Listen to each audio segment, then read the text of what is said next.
Paliwanag ba yung mga moderator dyan? No? Pinagaganda ng ating Panginoon. Amen. Hindi yung kasasalita pa lang, tapos na kaagad. Magpa-practice kayo. Kasi kakaalam na talaga kayo, baka akala ninyo. Kaya inumpisa na, sunod-sunod na yan. O, bigay na po natin sa ating kapatid. Amen! God is good! All the time. All the time! God is good. The will of the Father! Yes, I will. Yes, I will! The will of the Father. Yahweh Shaddai!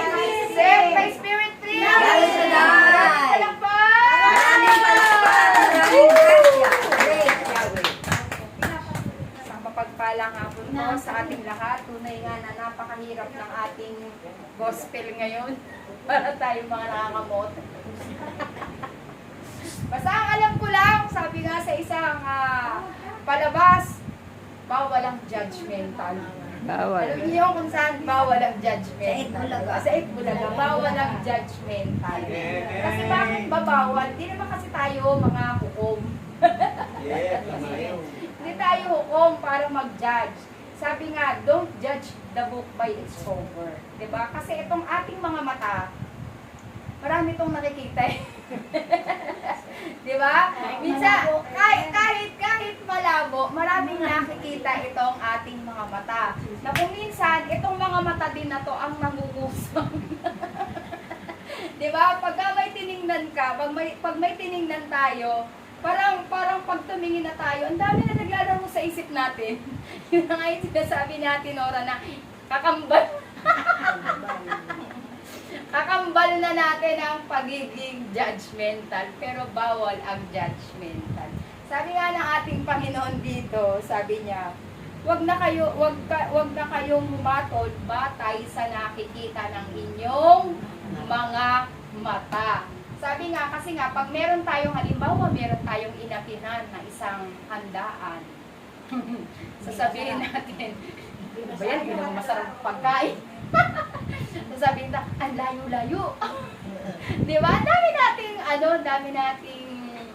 dami nating sinasabi, kasi nga, ang dami nating nakita. At mula doon sa nakita natin, ang dami na rin natin sinabi. Kaya minsan, ang nangyayari, maraming salita, Maraming mali. konting salita, Konting mali. walang salita. Walang mali. Ano na lang gagawin natin? Makikain na lang tayo.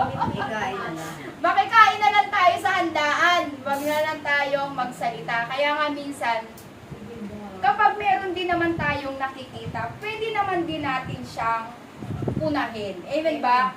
But, sabi nga, break it to me gently. Break it to me gently. Hindi yung pwedeng, hoy! Diba? Kasi nga, kung kaya naman nating dalhin sa magandang usapan o yung tama at yung nararapat, pwede naman din nating sabihin na ganon. Pero in a nice way. Kaya nga, break it to me gently. Wag yung wag yung parang yun, padaskol-daskol. Kasi, pag padaskol-daskol tayo, ano yung mangyayari? Away na to! Di ba? Kaya nga, alam mo, sabi nga, ito daw ating dila ay napakaliit nito eh. Pero napakarami niyang nagagawa. Di ba? Ang dami niyang nagagawa kasi nga bawat nakikita ng ating mga mata, merong kalakip na salita. Isa may makita ka lang, uy, ganda ng babae. Kaya lang, ang dami niyang tuldok eh.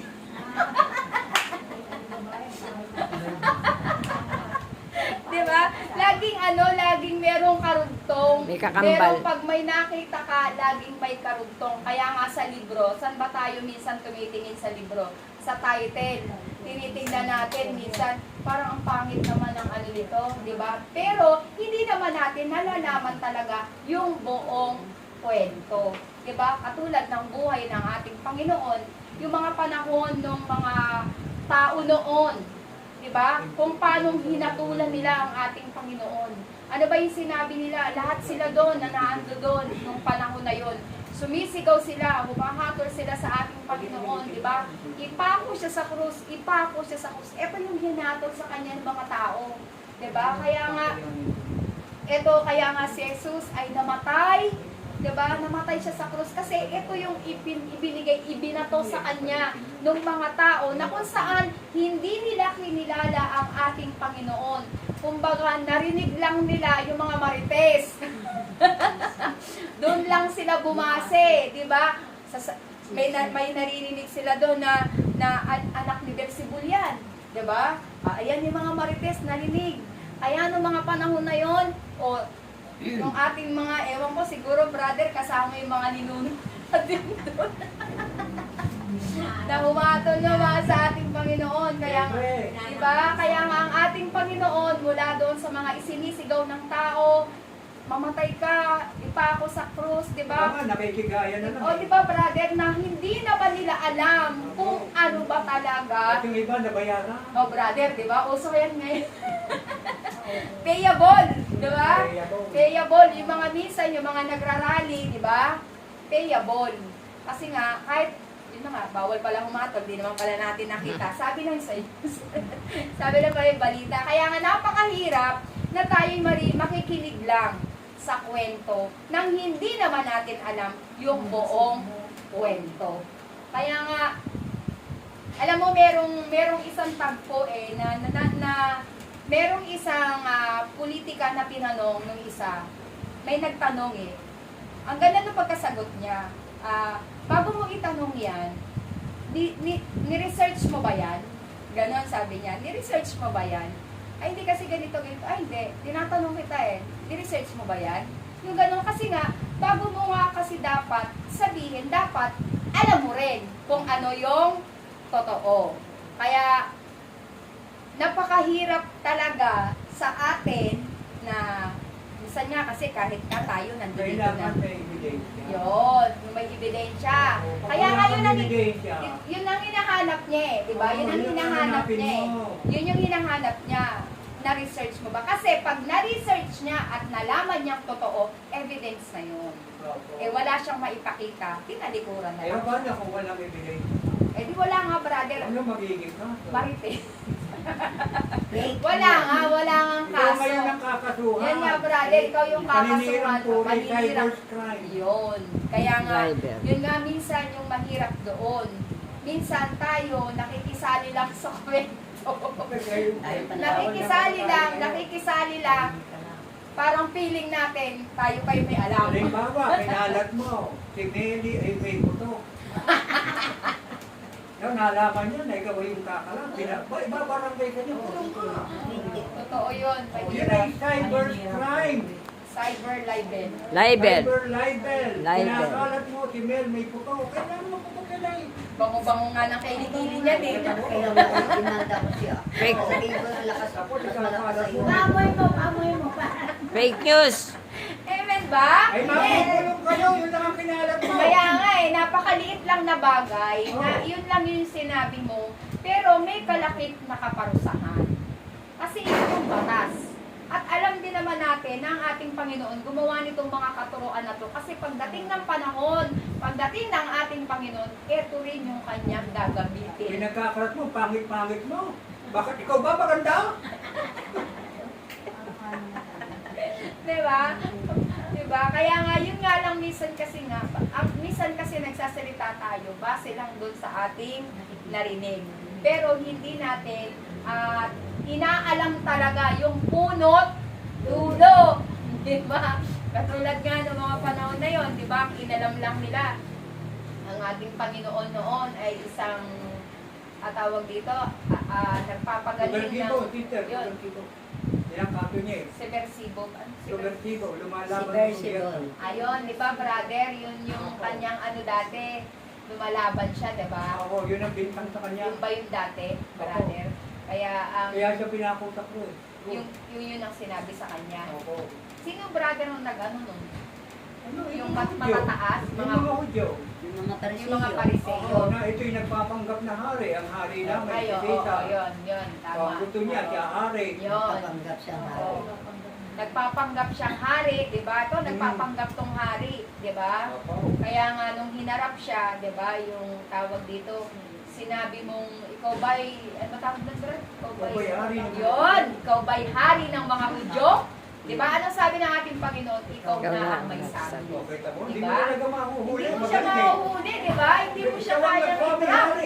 Oo, di ba? Ikaw ang may sabi niyan, hindi ako. Wala nga akong sinasabi, di ba? Sabi nga siguro ng ating Panginoon, ako nga, gawa lang ako ng gawa, eh, hindi nga ako nagsasalita. Oo. Pero kayo naman, Hindi niya pinagmamayabang. oo, wala siyang pagmamayabang, kundi nasa sa kanya yung kababaang loob, Amen. puno ng kapangyarihan ng ating Panginoon. Pero kahit kailan, hindi niya ipinagyabang na siya'y Diyos. Diba? Sa kabila nga ng lahat, na kaya niyang gawin na lang sanang magic, pero tinalikuran niya yung mga bagay na yon, diba? Anong magic? Di ba, brother, pwede namang, oh, ligtas na kayo. Eh, hindi magic. Kayo. Miracle. Miracle Iba pala, yung sorry. magic. O pala kasing ganun. Yun nga, yun. Parang pwede naman niyang gawing isang himala na lang yung kaligtasan natin Oo. lahat. Pero ito yung dinaan niya pa sa napakahirap na paraan. Kasi gusto niyang makita na kapag iniibig mo ang isang tao o kapag mahal mo ang iyong kapwa, dapat meron kang pag-aalay ng iyong sarili. At ganun din tayo, kung mahal natin ang ating kapwa, hindi natin sila kakatulad base lang sa nakikita ng ating mga mata. Amen ba? Palakpakan Amen. natin na malakas ang ating Panginoon.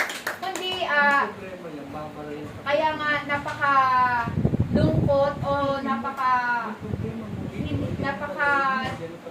hirap nung pinagdaanan ng ating Panginoon mula doon sa isinisigaw ng mga tao na hindi naman nakakilala sa Kanya ng lubusan.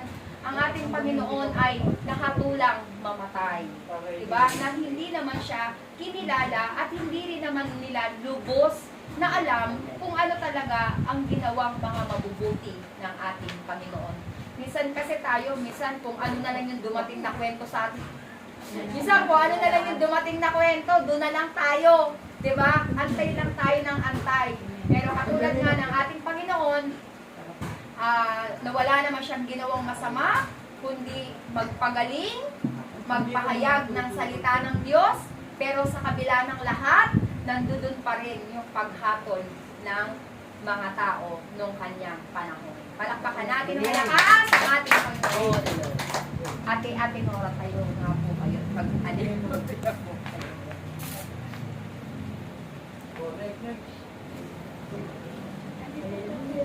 Kung kaya't sa inyong panahon na kayo'y tinuturuan ng Espiritu Santo, naway taglayin ninyo ang katotohanan na nagmumula sa Diyos. Sapagkat ang katotohanan ang siyang magpapalaya sa inyong lahat. Katotohanan na kung saan ang Diyos na nagligtas sa inyong lahat ay punong-puno ng pag-ibig sa bawat isa sa inyong lahat. At kung kayo man ay nagkakamali, ito lagi ay may kalakip na pagpapatawad at pagtanggap sa bawat isa sa inyong lahat. Kung kaya't kayo ay magpatuloy na magsaliksik kung ano ang tama upang ito ay magawa ninyo para sa ikauunlad ng inyong pananampalataya at inyong ikalalago dito sa sanlibutan at magpahanggang kaharian ng Diyos. Amen. Palakpakan po natin ang malakas ng ating Panginoon.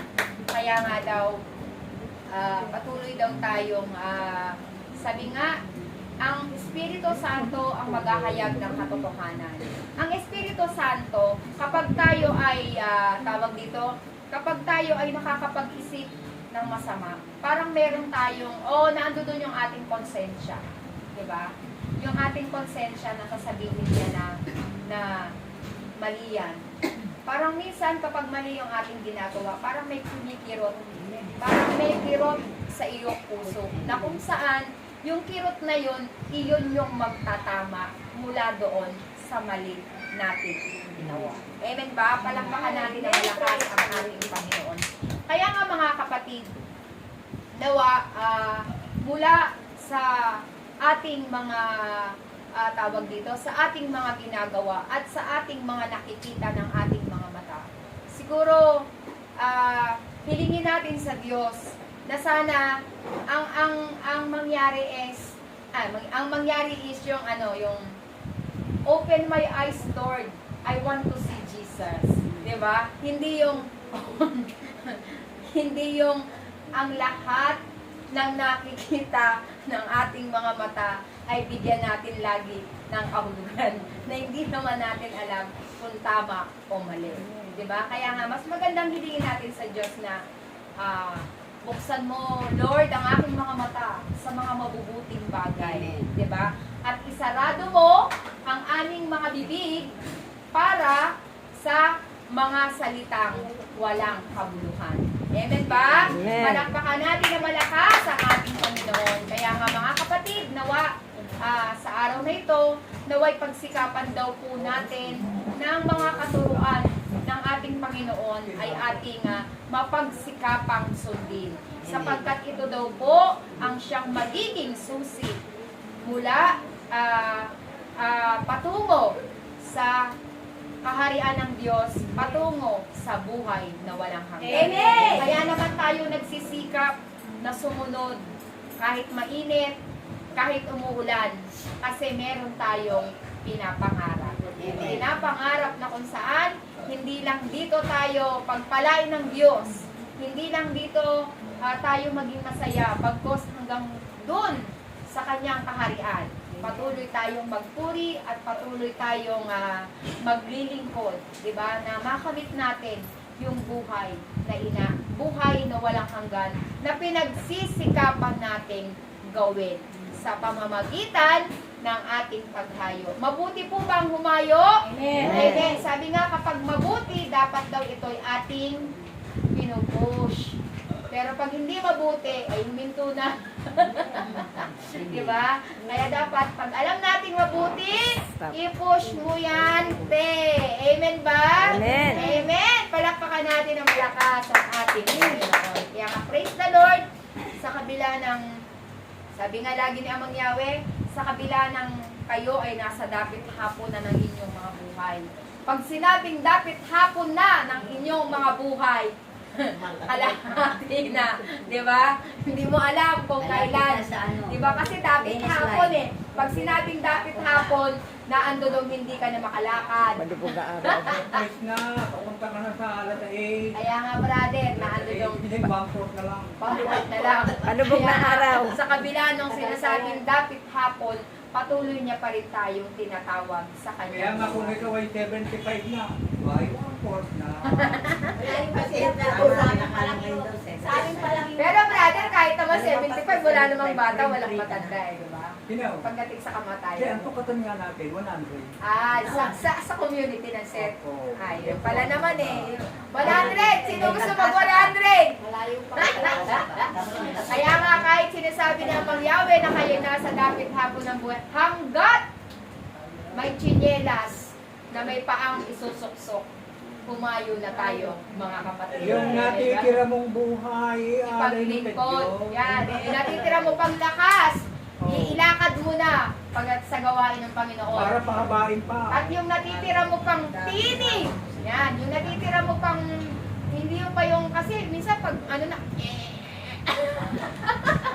nangangatog na yung salita mo eh, di ba? Hanggat hindi pa masyadong ngatal ang iyong pagsasalita, ipaglingkod na natin yan, ipagpuri na natin yan kay Amang Yahweh. Upang nang sa ganon, kapag dumating na ang hatol ng ating Panginoon, lalagay na tayo sa kanan, hindi sa kaliwa.